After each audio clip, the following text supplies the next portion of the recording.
சாகல இருக்கிற குடத்தை தண்ணி கொடுக்குறீங்க. இது என்ன எப்படி கொடுக்குறீங்க? வாயில குடமே நல்லா இல்லையா? குடி நல்லா இல்லைண்ணா.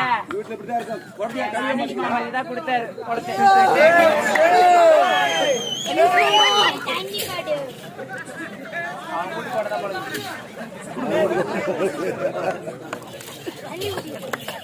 என்னங்க தண்ணி தாகம் தீர்ந்து விட்டதா? தண்ணி தாகம் தீர்ந்து விட்டதா? எனக்காக என் அண்ணன் வீட்டில் காத்து கொண்டிருப்பார். என் அண்ணன் எனக்காக வீட்டில் காத்து கொண்டிருப்பார். விட்டுமா?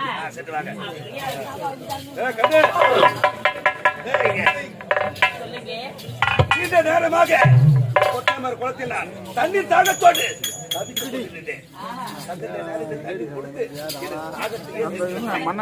தண்ணீர் கொடுத்தாய், தாகம் தீர்த்து விட்டது. பெயர் தான் சுகந்திங்க. எக்ஸலன்ட்.